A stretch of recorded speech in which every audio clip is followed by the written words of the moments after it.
우리 찬양 감사합니다. 우리 지난주 무엇에 대해서 나누었죠? 설교 제목이 뭐죠? 하나님을 존중하라. 돼지 복도 복일 수 있지만 돼지가 아니고 하나님을 존중하는 것이 참된 복을 이 땅에서 뿐만 아니라 영원까지 누리게 되어진다라고 하는 부분 함께 나누었는데 한번 따라서 할까요? 하나님을 기억하라. 한 번만 더요. 하나님을 기억하라. 여러분, 새 한 해가 되었지만 희망과 또 이 기대보다는 이 염려, 불안, 초조 그리고 두려움까지 사로잡히는 분도 적지 않게 있을 것입니다. 지금까지는 어떻게 해서 버텨왔는데 이 올 한 해 이것 이 일 저 일 잘못되면 어떻게 할까라고 하는 생각이 든다라고 하면 여러분 누구든지 불안하고 초조하게 되게 마련일 것입니다. 여러분, 오늘 이 본문 이스라엘 백성들이 그러했어요. 어제 광야 40년 시대 끝났어요. 새 시대, 가나안 시대 하나님께서 열어주셨습니다만은 불안해서 이유는 딱 하나입니다. 가나안 7족속 자기들보다 훨씬 더 강하게 보였던 그들, 이미 성벽을 쌓고 있었어요. 이미 국가 시스템을 강력하게 구축해 가고 방어진지를 구축해 가는 이들을 물리쳐야 할 상황에서 이들은 잘못되면 어떻게 하지? 이렇게 불안, 이런 생각들을 하게 되니까 두려워하게 될 수밖에 없었어요. 바로 이 무렵에 하나님께서 모세를 통해서 주셨던 말씀이 신명기입니다. 원래 이 신명기라고 하는 이 헬라어 원어 원래의 제목은 그 말씀들이다 그랬어요. 이들이 모압에서 가나안 땅을 내려다보고 진을 치고 있는데 불안 초조하는 그들에게 어떻게 보면 하나님께서 모세를 통해서 이 마지막 고별 메시지의 모음집, 그게 신명기예요. 그래서 1부, 2부, 3부 이렇게 되어져 가고 있는데 오늘 본문은 그 가운데 한 부분이에요. 이 불안하고 초조해 가고 있는 그들에게 주셨던 말씀이 17절 볼까요? 너가 혹시 심중에 이르기를 이 민족들이 나보다 우리보다 많으니 내가 어찌 그들을 쫓아낼 수 있으리요 하리라마는 18절 그들을 두려워하지 말아라. 너 하나님 여호와께서 바로와 온 애굽에 행하신 것을 기억하되 뭐라고요? 잘 기억하되라고 말씀해 가고 있어요. 여러분, 새해 맞이했지만 올 한 해 어떻게 살아갈까 막막한 사람, 이 일이 잘못되어지면 다시 돌아가야 할지도 모르고 어떻게 될지도 모르는 이와 같은 상황 가운데 있는 분들 적지 않으리라고 보는데, 그때 오늘 모세를 통해서 우리에게 주셨던 말씀이 뭔가요? 하나님께서 행하신 것을 기억하라. 여러분, 왜 기억하라고 하셨을까요? 좀 전에 말씀을 드렸어요. 이들은 이미 모압 이 평지에 와서 진을 치고 가나안 땅에 이미 보여요. 근데 그들은 강해요. 숫자가 엄청나게 많아요. 우리가 어떻게 이들을 감당해 갈 수 있을까? 이런 생각하면 불안하고 초조할 수밖에 없을 것입니다. 여러분, 전쟁이든지 어떤 새로운 사업이든지 그 어떤 일이든지 그 어떤 일들을 앞둔 사람이 이거 될까? 안 되면 어떻게 하지? 아무래도 느낌이 별로 좋지 않아. 능력도 없고 또 숫자도 적고 이런 생각들을, 이 현재 이 시장 상황뿐만 아니라 모든 상황이 나보다 훨씬 저들이 나은데 어떻게 하지? 이런 부정적인 생각을 하는 것만큼 치명적인 실수, 치명적인 어리석은 일은 없을 것입니다. 여러분, 이스라엘 백성들이 어쩌면 했을 가능성이 바로 여기에 있습니다. 객관적으로 비교해 봐도 여리고성이 얼마나 강합니까? 이 벽을 타고 올라갈 사다리조차 제대로 없었습니다. 불안하고 두려워하고 있던 그들에게, 다시 말해서 심리적으로 불안해 있던 이런 정상에 하나님께서 내리신 처방이 무엇입니까? 하나님을 기억하라. 18절 우리 다 같이 다시 한번 읽어볼까요? 그들을 두려워하지 말고 내 하나님 여호와께서 바로와 온 애굽에 행하신 것을 잘 기억하라 말씀하셨어요. 여러분, 보통 사람 같으면, 세상 사람들은 같으면 이렇게 생각할 수도 있을 것입니다. 하나님께서 지금 우리에게 구체적으로 현실적으로 아주 민감하게 도움이 되는 것이 무엇인가? 아니야. 지금이라도 늦지 않아서 군사훈련해야 돼. 게릴라전 준비해야 돼. 테러 작전 쓰지 아니하면 성산이 없어. 여러분, 이와 같은 말들을 할 것입니다. 그때 모세는 너 하나님께서 어제 바로와 그 군대를 애굽에 행하신 것을 잘 기억하라고 말씀했어요. 어제 이야기예요. 어쩌면 이런 가능성도 있어요. 이 젊은 장령들 이미 출애굽 1세대들은 여호수아와 갈렙 제외한 몇 명을 제외하면 거의 다 죽었어요. 대부분 젊은이들이에요. 아, 역시 모세가 나이가 많이 들었구나. 나이가 들면 주로 옛날 이야기를 합니다. 어제 이야기를 합니다. 왕년에 이렇게 잘 나가서 왕년 이야기 하는데, 아, 우리 모세 이제 나이가 들다 보니까 어제 이야기를 하네. 어제 애굽에서 나왔던 40년 전 이야기를 하고 있네. 과거 이야기만 왜 하고 있지라고 반응하실 수도 있을 것입니다. 여러분도 그럴까요? 여러분, 하나님만이, 적어도 모세는 그들의 인도자 되시고 자신의 인도자 되시고 지금까지 인도해 주셨고 앞으로 인도해 가실 것을 믿었던 이 모세, 그야말로 이들에게 마지막으로 고별 메시지를 하면서 행했던 말이 무엇입니까? 너희가 잘나서 여기까지 온 것이 아니라고 하는 부분이에요. 너희 힘으로 왔느냐? 하나님이 애굽에 모세를 보냈고 하나님께서 초자연적으로 강팍한 바로를 마음을 없애기 위해서 10가지 재앙을 보내셨고 홍해도 가르신 그분이 하나님이신데 어제 행하셨던 그 일 너희들이 기억하라. 이 메시지에, 이 이야기에 여러분, 두렵고 힘들 때 무엇을 기억하고 무엇을 생각하십니까? 여러분이 힘들고 어려울 때 내가 지금까지 인도해 주셨던 하나님을 한번 생각해 보신 적이 있습니까? 여러분, 현실 상황을 딱 보면 하나님께서 행하셨던 것 생각하기 쉽지가 않습니다. 현실 상황 항상 부정적이에요. 부정적인 생각하다 보면 괜히 우울해져요. 밤에 잠이 오지 않습니다. 우울해집니다. 그러다 보니까 파괴적인 결정까지 할 수밖에 없습니다. 그런데 모든 것을 잃어버린 상황 가운데서도 생각 한번 달리하면 밤하늘의 아름다운 별빛을 봅니다. 아름다운 세상을 봅니다.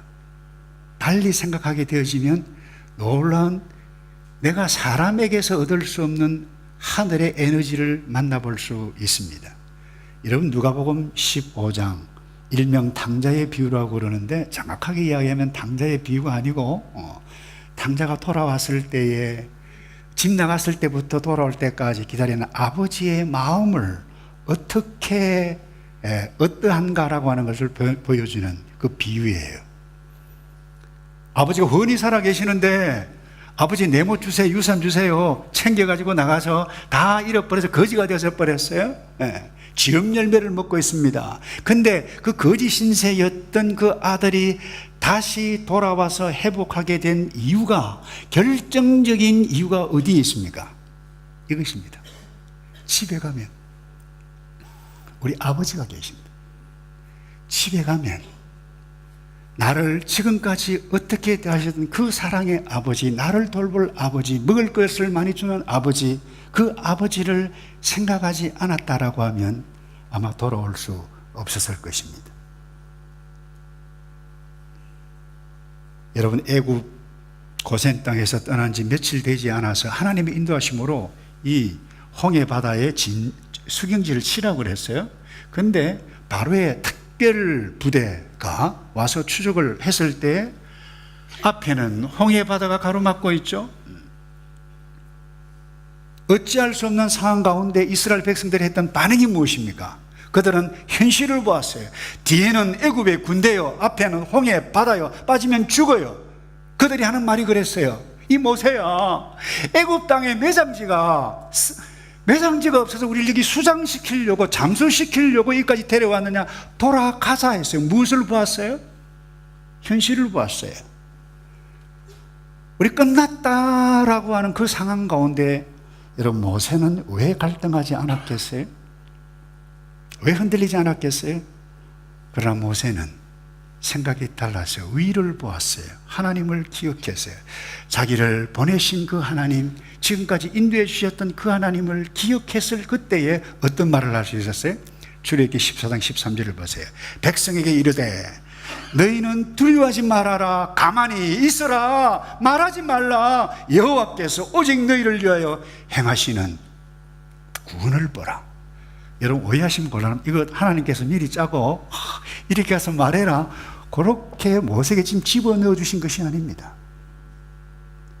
어제 어떻게 행하셨던, 어떻게 부르셨던 그 하나님을 기억하고 믿음의 고백으로 선언했던 이스라엘 백성들에게 지금 하나님께서 어떻게 우리를 구원해 가시는가 보라, 이 말씀이었어요. 여러분, 정말 힘들 때 여러분은 무엇을 생각하십니까? 이제 끝났다 그렇게 말합니까? 상황이 정말 아니다 그렇게 말하십니까? 여러분, 하나님께서 지금까지 여러분에게 행하셨던 일을 기억해 보신 적이 있습니까? 우리 신학의 선배 사도 바울은 이 땅에 1세기에 살면서 빌립보 성도들 염려 보따리를 한껏 안고 살아가는 그 빌립보 성도들이 이렇게 권면했어요. 형제들아, 생각 잘해라. 참된 것이 무엇인지, 경건한 것이 무엇인지, 덕을 세울 만한 것이 무엇인지, 칭찬받을 만한 것이 무엇인지, 가치 있는 것이 무엇인지, 무엇을 덕을 세우는 것인지, 이것에 집중하고 생각하라. 그리하면 하나님께서, 평강의 하나님이 너희와 함께 계실 것이다. 여러분, 2019년 이 한 해 내가 남은 생에 지금까지는 어떻게 해서 버텨왔는데 이 잘못되면 어떻게 하지? 이와 같은 생각 때문에 불안하고 초조하고 두려워하시는 분이 있습니까? 여러분, 어쩌면 2019년 이 한 해도 마라의 썸물을 만나고 홍해 바다를 만나고 그야말로 짜증나고 하나님을 원망하고 싶은 그와 같은 때도 만날 수 있을 것입니다. 그때 이 모세의 메시지, 하나님께서 우리에게 주셨던 어제 바로와 그의 군대를 어떻게 행하셨던 그 하나님을 기억하라는 이 말씀을 붙잡고 계속해서 달려가시는 저와 여러분 되기를 축복합니다. 두 번째요, 하나님께서 앞으로, 모세는 지금 어제 행하셨던 것을 기억하라고, 두 번째 이 부분입니다. 앞으로 행하실 것을, 행하실 그 하나님을 기억하라고 말씀하세요. 19절입니다. 너 하나님 여호와께서 너를 인도해 내실 때에 너가 본 큰 시험과 이적과 기사와 강한 손과 편팔을 기억하라. 그 다음입니다. 너 하나님 여호와께서 너가 두려워하는 모든 민족에게, 다 같이 할까요? 시작. 그와 같이 행하실 것이요. 그걸 먹고 두려워하는 이스라엘 백성들에게 어제 우리를 위해서 싸우셨던 하나님 기억하라. 두 번째, 똑같이 어제 우리를 위해서 싸웠던 그 하나님이 앞으로 가나안 민족 문제될 것 없이 우리를 위해서 싸울 것이다. 싸우실 그 하나님, 시실하신 하나님, 그 하나님 붙잡고 제발 불안하지 말라, 초조하지 말라, 두려워하지 말라, 원망하지 말라, 이 말씀이에요. 여러분, 모세는 항상 미래 하나님께서 약속하셨다라면 그것이 바로 지금 이루어졌다라고 하는 믿음이 부르심을 입고 난 이후에 있었던 것을 우리는 볼 수 있습니다. 오늘 본문에도 마찬가지입니다. 여러분, 이 모세 이스라엘 백성들 가나안 땅 밟지 않았습니다. 그런데 7장 1절에 보면 이런 말씀이 있어요. 너가 가서 얻을 땅, 너가 잘하면 얻게 될 것이다, 이게 아니에요. 얻을 땅. 신명기 8장 7절에 이렇게 말씀하세요. 내 하나님 여호와께서 너로 아름다운 땅에 이르게 하실 그 땅, 이미 확보된 것처럼 당당하게 이스라엘 백성들을 향해서 말하고 있습니다. 여러분이 미래에 대한 이 확신, 현재 상황이 아무리 어려워도 현재를 뛰어넘어갈 수 있는 뭐예요? 힘과 원동력이 되어진다라고 하는 부분. 확신이 있으면 희망이 있어요. 확신이 없으면 불안해요. 확신이 있으면 소망이 생겨요. 힘이 생겨요. 여러분이 아시다시피 2차 대전, 이 히틀러 정부가 유대인 600만 명이나 죽였다고 그러죠. 근데 아우슈비츠도 그렇고 홀로코스트 이와 같은 단어들이 다 그 당시 나왔던데, 이 죽음의 아우슈비츠 수용소에서 살아남은 사람들이 적지 않습니다. 그 가운데 이 독일계 유대인, 이 심리학자 빅토르 프랭클이라고 하는 사람이 있어요. 이분이 수용소에 있는데 똑같은 상황, 암흑의 상황인데 어떤 사람은 나이, 건강 관계없이 그야말로 잘 버티고 있는 사람이 있는가 하면 나이도 젊고 건강한데도 픽픽 썰어져 나가고 포기하고 스스로 죽어져 나가는 것을 발견하고 연구하고 글을 썼어요. 그게 삶의 의미라고 하는 것입니다. 한국말로는 죽음의 수용소라고 이렇게 번역이 되어져 있는데, 그것을 깨닫고 자기 스스로 적용하기 시작합니다. 나는 반드시 살아남는다. 그래서 아침마다 일어나서 다른 사람 면도도 하지 않습니다. 그런데 이 빅터 프랭클은 면도를 합니다. 얼굴을 봅니다. 그리고 상상을 합니다. 다시 사랑하는 아내를 만날 그 아름다운 생각을 하게 되어집니다. 아내는 다른 수용소에서 이미 죽어버렸어요. 그럼에도 불구하고 죽은지도 모르지만 희망을 품고 그렇게 생각했어요. 그리고는 따뜻하고 편안한 강의실에서 심리학 강의를 자기 자신이 하는 것을 생각합니다. 이 생각하니까 힘이 나는 거예요. 소망, 희망이 있으니까. 결국 그는 살아남아서 그의 소망대로 강의실에서 심리학을 강의하게 됩니다. 여러분, 아무리 힘든 상황이어서도 내일의 희망이 반드시 있다. 나는 반드시 살아남는다. 이와 같은 생각을 가지고 있는 사람은 오늘 달리 생각하고 달리 행동을 합니다. 아무리 어려운 상황이라도 그 희망이 새로운 삶을 열게 해주는 그 힘이, 에너지가 거기에 있어요. 여러분, 기독교 믿음이 뭡니까?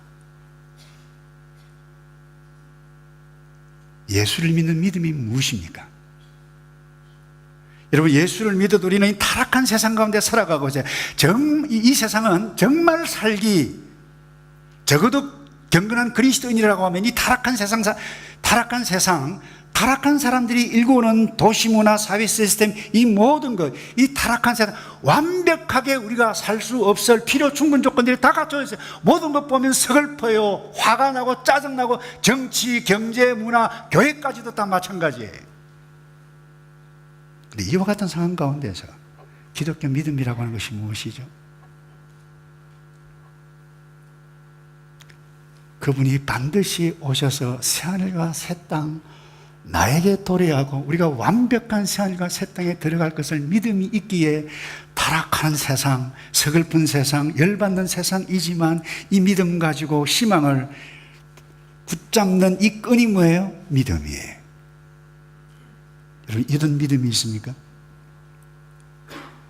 여러분, 할 일이 많고 돈 써야 하는 일을 많이 기다리고 있는데 또 사업은 마음먹은 대로 되지 않을 것 같은 상황에 여러분, 어느 누구가 불안하고 초조하지 않겠습니까? 그때 기억할 것이 무엇입니까? 믿음이에요. 그 믿음은 무엇입니까? 내가 원하는 대로 아니라 주께서 그분이 약속하신 그대로 하나님의 나라, 그 나라가 카밍 나에게 반드시 임해가고 이 땅에서도 누려갈 뿐만 아니라 완벽한 새하늘과 새 땅에 반드시 들어간다라고 하는 믿음이 있게 되어질 때에 우리는 낙심, 불안, 두려움을 이겨내는 원동력이 바로 거기에 있는 줄로 믿습니다. 다시 이야기합니다.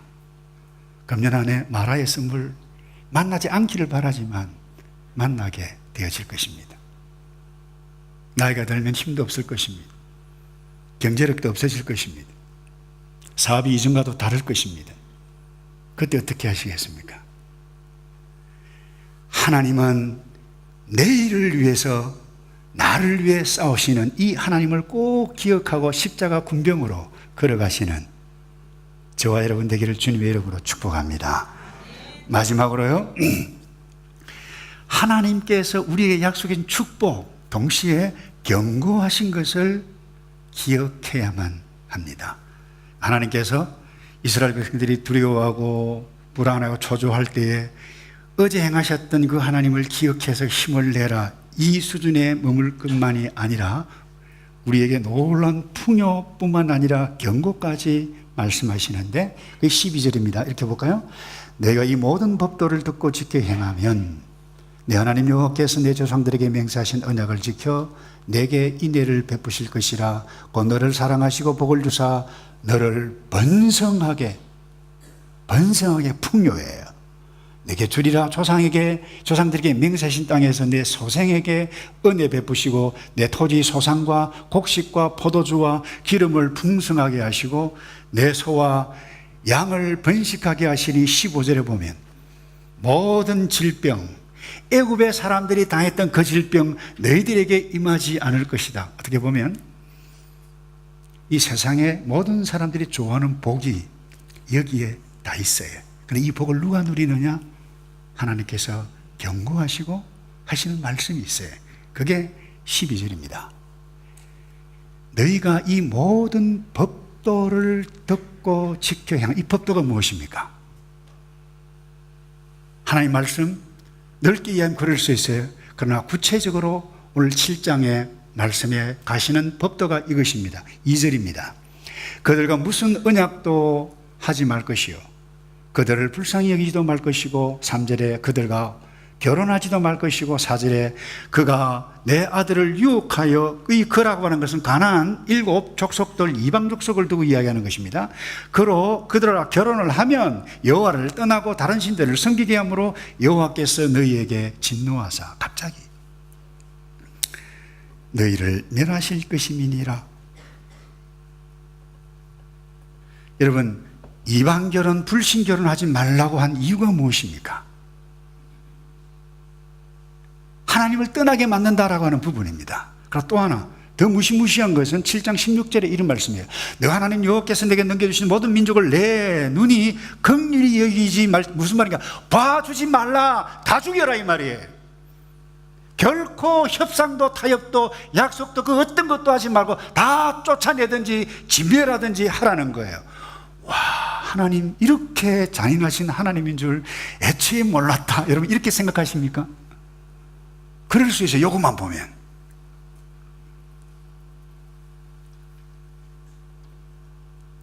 하나님은 아브라함 때부터 이 가나안 족속들을 기다렸습니다. 그들은 하나님을 떠나서 이미 그들의 가나안 문화, 그들이 도시 문화, 농경 문화를 만들든지 그들의 쾌락을 위해서 살아갔던 문화가 아브라함 시대 때부터 있었는데, 이 소돔과 고모라가 대표적이고 그때부터 지금까지 수백 년, 천년이 되기까지 하나님을 거역하고 살았습니다. 하나님이 기다리셨어요. 돌아오라고. 또 기다리셨어요. 인내하셨어요. 그러나 하나님은 영원히 기다리지 않습니다. 왜? 긍휼히 여기지 말고 한 사람도 남기지 말고 다 쫓아보내고, 결혼 절대 하면 안 된다, 이 불신결혼. 그들과 약속도 하지 말라고 하셨던 이유가 무엇입니까? 하나님의 심판이기 때문에. 이스라엘 백성은 하나님의 심판의 도구로 쓰임받고 있는 거예요. 그래서 7장 25절에 이렇게 말씀합니다. 너는 그들의 조악한 신상을 불살하라, 태워라. 그것에 빈 은이나 금을 탐내지 말며 취하지 말라. 두렵건대 내가 그것으로 인하여 올무에 들까 하노니 이는 내 하나님 여호와의 가정이 여기시는 것임이니라. 무슨 이야기입니까? 딱 한마디입니다. 오늘로 표현하면 너 그 땅에 들어가면 아주 매력적이고 유혹적인 것이 많을 거야. 그런데 결코 상관하면 안 돼. 이 말은 세속화되면 안 돼. 그들과 타협해서는, 협상해서는 안 된다라고 하는 부분입니다. 하나님이 금, 은 싫어해서 다 버리라 불태워라 한 것이 아닙니다. 그들이 이미 하나님을 떠난 문화 가운데서 나타난 삶의 문화였기 때문에 그랬어요. 그들이 이스라엘 백성들의 후손들에게 영령을 주고 하나님을 떠나게 되어지면 어떤 일이 일어나냐? 복의 근원이신 하나님에게서 떠난다는 거예요. 섬길 수가 없어요. 이게 너무 좋으니까. 타락한 가나안 문화가. 여러분, 설탕 아이스크림에 막 길들여 있다가 스파이시 설탕 하나 하는 거 딱 주보세요. 먹는가? 못 먹어요. 불량식품만 좋아하지. 여러분 손녀, 손자 20, 30년 딱 지나면 남자아이 데리고 할아버지 우리 결혼할 거야 이럴 때가 반드시 오게 되어질 것입니다. 무슨 말인가 못 알아듣시는 분이 조금 있으신 것 같은데, 여러분, 오늘 우리가 정말 조심해야 할 부분이 이 부분입니다. 하나님을 존중히 여기는데 방해되는 것과 타협하면 안 된다는 것입니다. 정리해야 한다는 것입니다. 그렇지 않으면 여러분 세속화되어져서 어느 순간 하나님을 섬길 수가 없습니다. 하나님이 와도 말씀이 와도 들을 수가 없습니다. 한 예를 들면 소돔과 고모라, 하나님께서 성육신 하셨어요. 천사, 인간의 몸으로 입고 오신 그 구약의 성육신이에요. 오셨는데 이 소돔과 고모라 사람들이 새로운 사람 왔다고 대문을 두드리고 내놔라, 우리와 상관하리라. 무슨 이야기인지 아세요? 우리가 그들과 섹스하리라 이 이야기예요. 거기에 무슨 하나님이 들어갈 수 있어요? 예배가 있어요? 그럴 수가 없는 것입니다.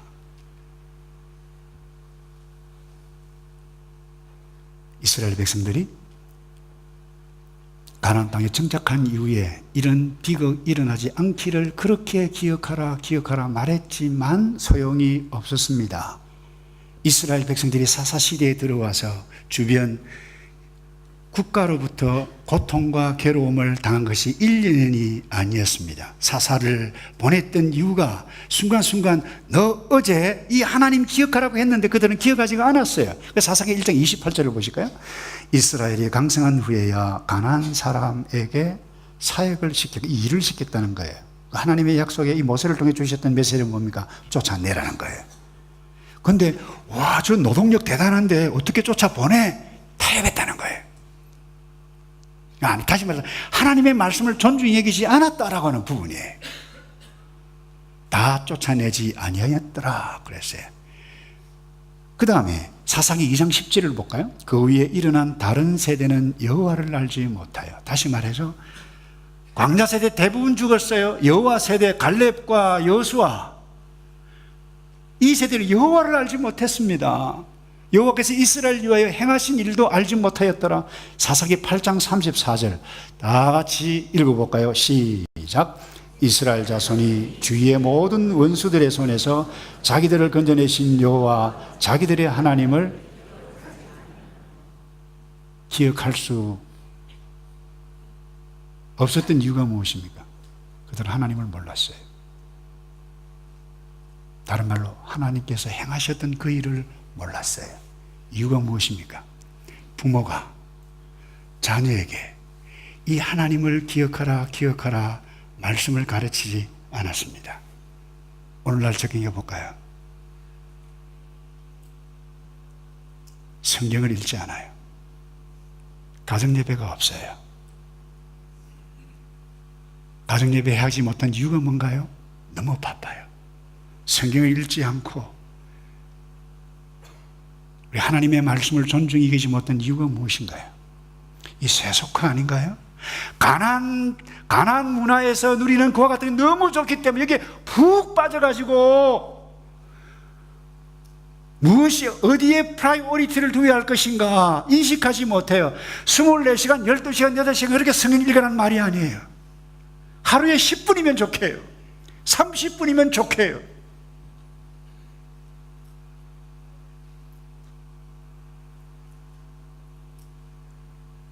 하나님을 존중히 여기는 사람은 성경을 읽습니다. 이유는 딱 하나입니다. 성경은 하나님의 계시이고, 그 하나님의 말씀이 곧 육신이 되어서 오신 그분이 예수 그리스도이고, 이런 의미에서 있어서 하나님의 말씀이 곧 하나님이기 때문에 시대와 문화 상황은 다 달라요. 그러나 어제 일어났던 그 사건을 통해서 우리에게 주신 하나님의 계시가 무엇인가, 이것 생각하면서 읽는 자, 하나님을 존중히 여기는 자, 하나님을 기억하는 자, 가정예배 드리는 자, 하나님을 기억할 수 있을 것입니다. 이제 말씀을 정리합니다. 여러분, 이 위대한 참된 풍요, 이 약속의 말씀은 구약의 백성들에게만 적용되어지는 것이 아닙니다. 1세기 로마 제국 시하에 정말 가난하게 살았던, 예수님을 따랐던 제자들, 믿음의 사람들에게 선명하게 약속하신 것이 이것입니다. 마태복음 6장 33절입니다. 그런즉 너희는 먼저 그의 나라와 그의 의를 구하라. 그리하면 이 모든 것을 너희에게 더하시리라. 다시 말씀합니다.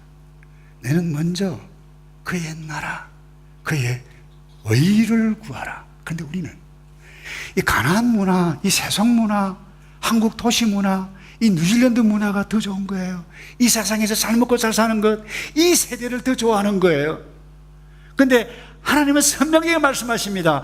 그래, 먼저 그의 나라와 그의 의를 구하고 하나님을 존중히 여기고 하나님을 기억하면 이 땅에 살아가는 동안에 먹을 것, 입을 것, 쓸 것, 질병까지라도 깨끗하게 정리해 가실 것이라고 하는 것을 약속해 놓으신 것은 어제 구약 시대가 아니라 예수님께서 오늘 우리에게 주신 말씀입니다. 우리의 목표는 가나안 땅에 정착해서 잘 먹고 잘 사는 거기에만 있는 것이 아닙니다. 장소 관계없어요. 어디서나 하나님을 기억해 가고 그분의 약속을 소망으로 삼고, 내가 병이 걸려서 죽어가고 있는 상황 가운데 있을지라도 그 하나님의 나라가, 나에게 완벽한 하나님의 나라가 카밍 오실 것이다. 이것을 믿고 이 서글프고 그야말로 살기 힘든 이 세상 가운데서 하나님, 용기가 필요합니다. 믿음이 필요합니다. 힘을 주십시오. 이를 악물고 일어서는 이것이 뭐예요? 기독교 신앙 믿음인 줄로 믿습니다.